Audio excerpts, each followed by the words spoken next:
Ça, là, quand j'ai lu ça, j'étais comme, quoi? Des riches sont assis dans l'abaissement.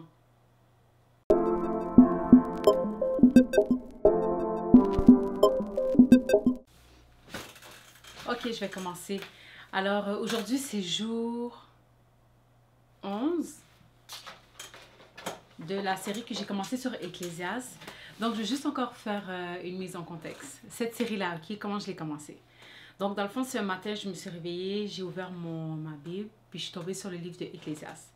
Quand j'ai commencé à lire les 6 premiers chapitres, en fait, les 6 premiers chapitres que j'ai lus, j'ai comme littéralement lu d'un coup. J'étais comme, oh my God, c'est littéralement ce que j'avais vraiment besoin en ce moment. Dieu vient de m'envoyer ces paroles, mais c'est pas juste ça.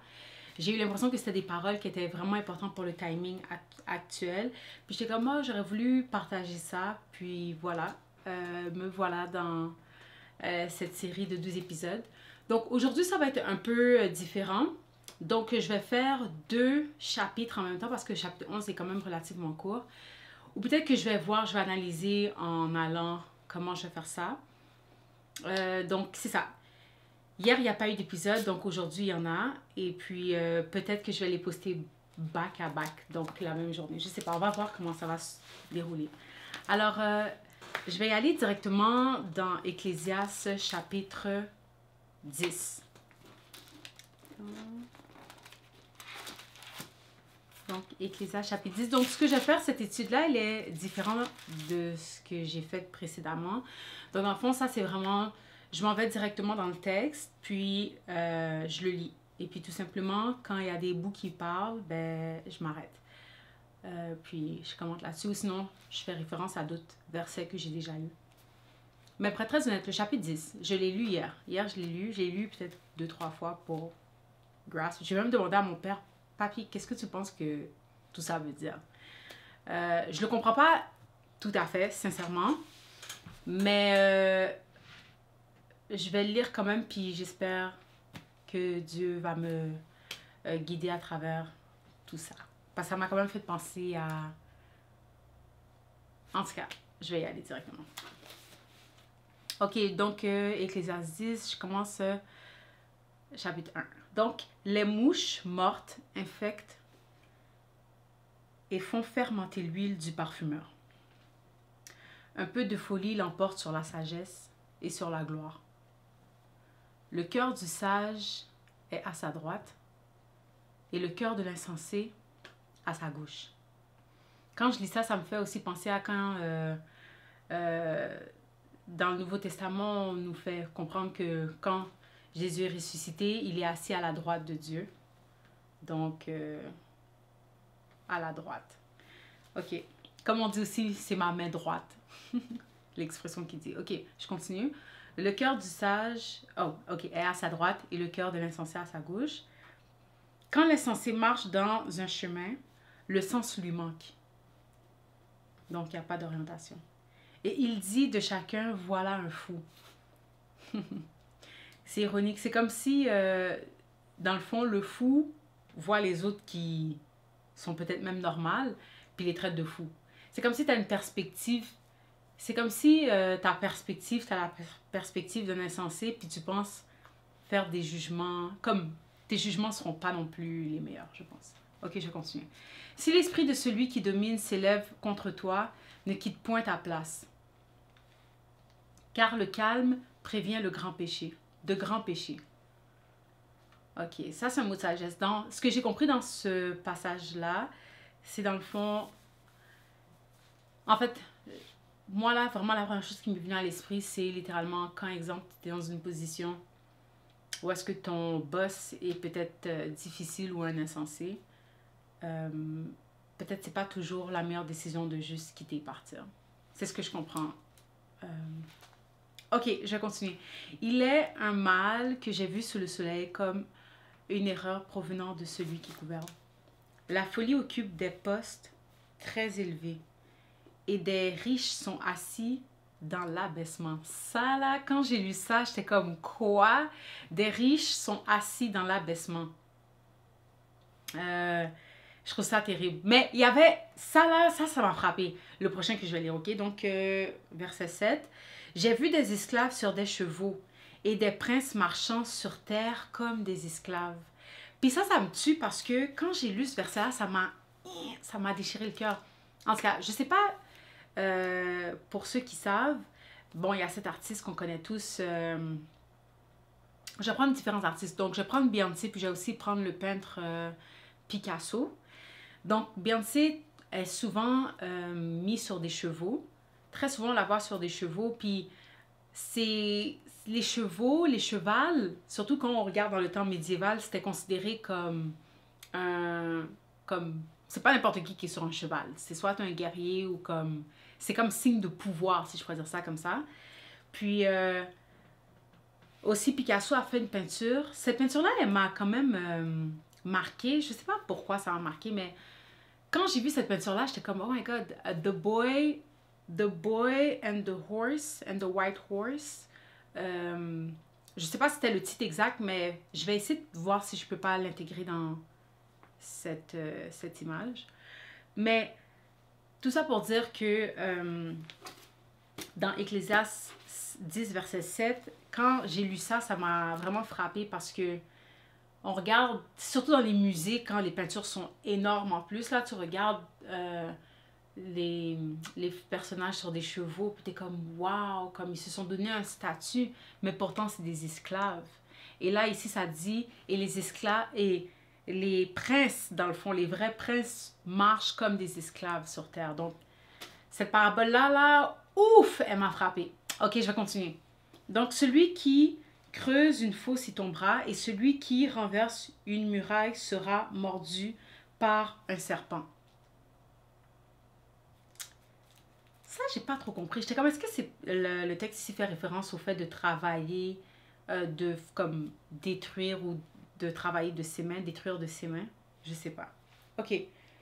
Celui qui remue des pierres en sera blessé, et celui qui fend du bois en éprouvera du danger.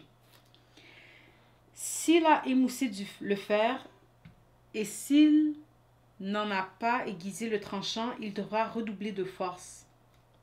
Mais la sagesse a l'avantage du succès. Alors, avec la sagesse, il y a toujours du succès dans le fond. Donc, c'est intéressant. Donc là, ici, on parle encore, je ne sais pas si c'était dans l'étude 9, ouais, les instruments de guerre, qu'on parlait des instruments de guerre. Ouais, c'est ça. La sagesse vaut mieux que les instruments de guerre, mais un seul pécheur détruit beaucoup de biens. En tout cas, non, mais moi, ce qui m'intéresse, c'était vraiment la sagesse vaut mieux que les instruments de guerre. Ça, c'était dans Ecclésiaste 9, verset 11. Donc, c'est ça que ça me fait penser. Pourtant, ici encore, on répète, mais la sagesse a l'avantage du succès. Parce que quelque chose que j'ai remarqué avec la parole de Dieu, c'est que Dieu, dans la Bible, là, j'ai l'impression qu'il se répète, mais c'est comme si toujours amené sur une nouvelle perspective. Mais ce qu'il dit est toujours vrai, mais il va toujours te le répéter, te le répéter sans cesse, et te le répéter avec des figures de style ou des paraboles ou des histoires. Donc, ouais, ok, je continue. Si le serpent mord, faute d'enchantement, il n'a point d'avantage pour l'enchanteur.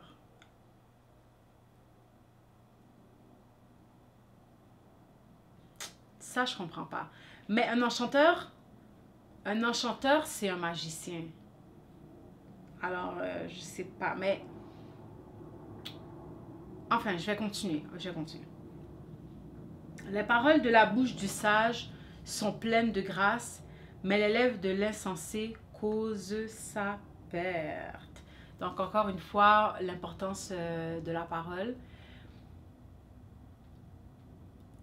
Ouais, il faut être ça. Mais c'est vraiment, j'ai l'impression que comme le livre de Proverbes nous exhorte vraiment à réfléchir avant de parler. Et d'ailleurs, c'est de l'abondance du cœur que la bouche parle. Mais l'important, c'est mis sur vraiment réfléchir avant de réfléchir avant de parler. Ok. Je continue. Donc, le commencement des paroles de sa bouche est folie et la fin de son discours est une méchante folie. L'insensé multiplie les paroles. L'homme ne sait point ce qui arrivera et qui lui dira ce qui sera après lui. Ouais, parler trop, ça cause notre perte. Puis ça me rappelle un peu comme dans les interviews, exemple, quand les enquêteurs, pour ceux qui regardent des films ou des séries policières, quand les enquêteurs veulent euh, résoudre une énigme, bon, ils amènent le suspect, ils l'assoient dans une pièce quasi vide, ils lui posent... En fait, ils ne vont pas directement poser une question, comment est-ce que tu veux du café, comment ça va? Ils vont comme faire la personne parler, le mettre à l'aise, et peut-être raconter une blague.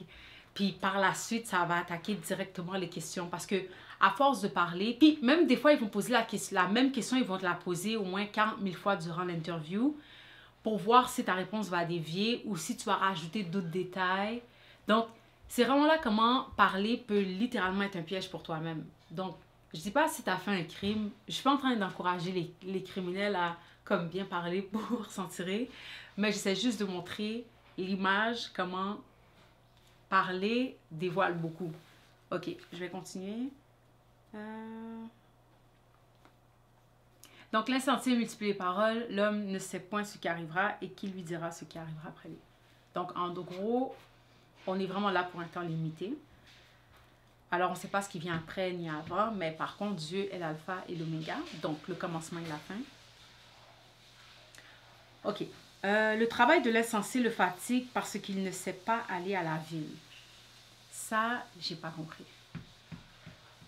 Ou peut-être c'est parce que, comme il est en train de dire, il n'arrive jamais à bout de chemin. Est-ce que c'est ça que le verset est en train de nous dire? L'insensé n'arrive jamais à bout de chemin parce que il a aucun sens. Ok, malheur à toi, pays dont le roi est un enfant et dont les princes mangent dès le matin. Heureux toi, pays dont le roi est de race illustre et dont les princes mangent au temps convenable pour soutenir leur force et non pour se livrer à la boisson. Donc, je pense que ici ça montre, dans le fond, c'est en train de nous parler du fait qu'il y en a qui sont juste dans l'ivrognerie. Parce que, comme on a vu précédemment dans les versets précédemment, la joie d'un chrétien ou la joie d'un homme, c'est de pouvoir manger de son travail. Mais en même temps, Dieu dit aussi c'est une joie de pouvoir manger. C'est comme ça qu'on se réjouit. Il n'y a rien d'autre dans la vie que ça. Mais en même temps, il met l'emphase sur les ivrognes, ceux qui sont jamais satisfaits. Donc, oui, en dépit des richesses, ils ont toujours faim. Ils ont toujours faim. Alors, c'est des ivrognes dans le fond. Puis, je pense que c'est ça qui est illustré ici. Ça parle du fait que les rois insensés ou les enfants, c'est vraiment juste pour être ivre. Alors que l'homme sage va manger pour prendre des forces. Pas pour être dans l'ivresse. Ok, je continue. Ok, pour soutenir leur force et non pour se livrer à la boisson. Quand les mains sont paresseuses, la charpente s'affaisse. Et quand les mains sont lâches, la maison a des gouttières. Ça, je pense que ça me rappelle le verset qui disait aussi, celui qui ralentit dans son travail. Ok, non, j'ai pas le verset en tête exactement, mais en gros, ça... Travail. Ne ralentis pas dans ton travail. Ok. On fait des repas pour se divertir.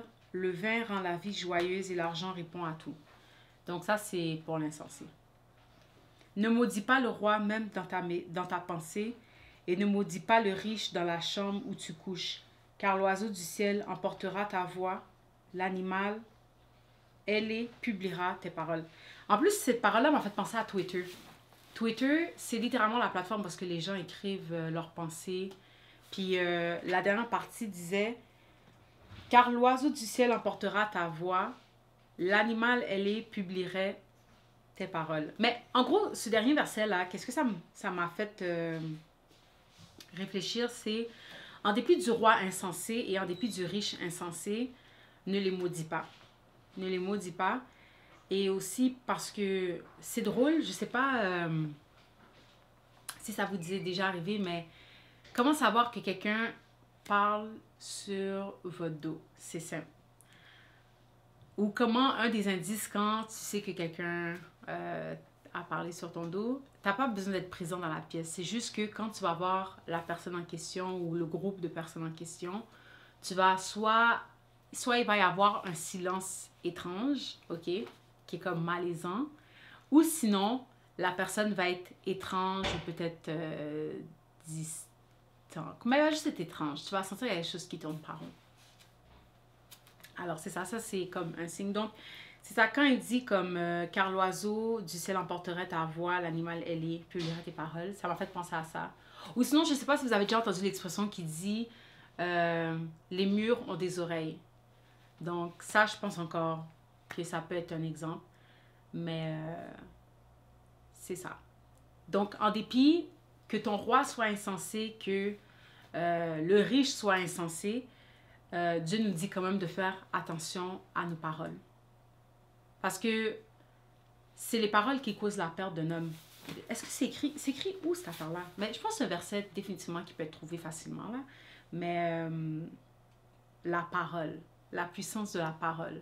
Puis la parole est tellement puissante que j'aimerais ça aussi aller dans Genèse 1. Où est-ce que...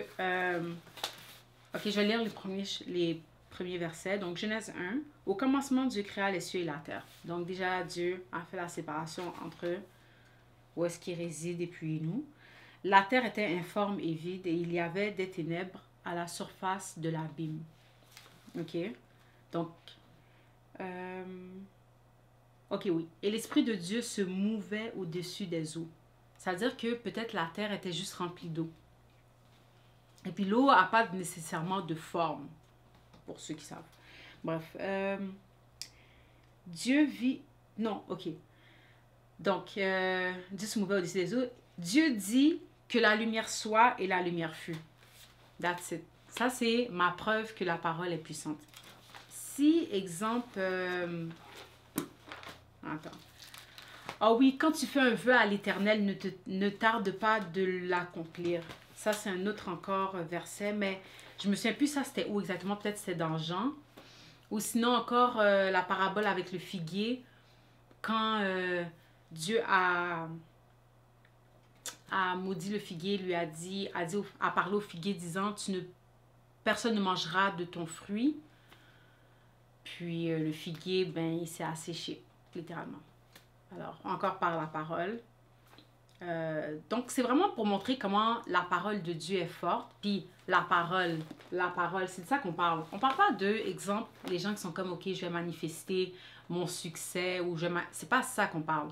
On parle de la parole ici, de la parole que Dieu, soit quelque chose qu'il prononce, quoique son dialogue est ici, que ce soit l'Éternel ou... Ça, c'est sa parole, littéralement. Ou sinon... Ouais, mais c'est ça, la parole. La puissance de la parole. Donc, c'est pour ça aussi que Dieu nous dit de méditer la parole jour et nuit. C'est pour ça qu'il nous dit ça. Je comprends ça de plus en plus. Enfin, donc c'était la fin. Je vais juste m'assurer que... Ok, donc c'est la fin pour cet épisode. Je vais rentrer dans l'épisode 11. Mais par contre, avant tout... Ou peut-être que je vais le laisser pour demain. Attends, je vais juste voir.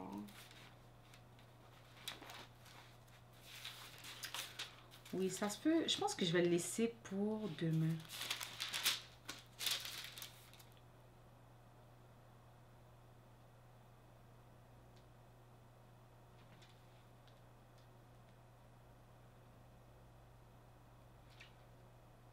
Non, je ne vais pas laisser pour demain. Ce que je vais faire, je vais aller changer la pile, puis je vais re-embarquer. Alors, j'espère que ça t'a aidé. Oh my God, je t'encourage à lire le chapitre de Ecclésiaste parce que probablement tu vas avoir beaucoup de révélations. Moi de même encore, je le lis une fois, c'est sûr que je vais le relire encore. Dieu parle tout le temps. Puis aussi des... C'est toujours bon de méditer la parole, puis de essayer du plus que possible de retrouver la joie avec en lisant des psaumes. C'est ce que Dieu dit. C'est les psaumes qui vont nous amener la joie, puis nous permettre de pouvoir vivre par l'esprit. Alors moi, c'est définitivement quelque chose que j'essaie d'appliquer. Si c'est écrit, ça doit être vrai. Puis je demande à Dieu de ce qu'il m'aide à l'appliquer aussi. Je prie aussi pour toi, de ce que Dieu t'aide à l'appliquer, que ce soit à méditer sa parole et de pouvoir trouver la joie en lisant des psaumes. Parce que c'est là la joie. C'est ça que Dieu dit en tout cas. Dans Psaume 1, heureux l'homme qui ne se... Attends. Faut que j'aille le lire.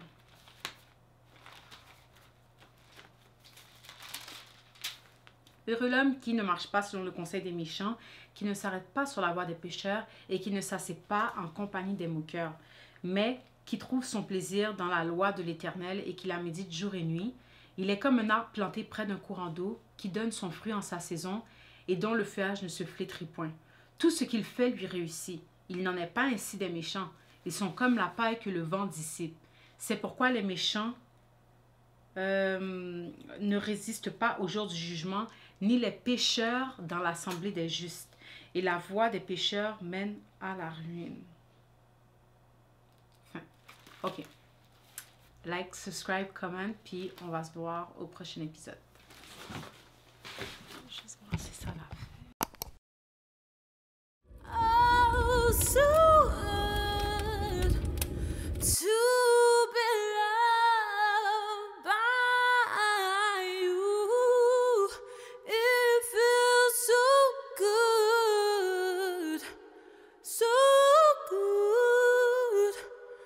to be loved by you.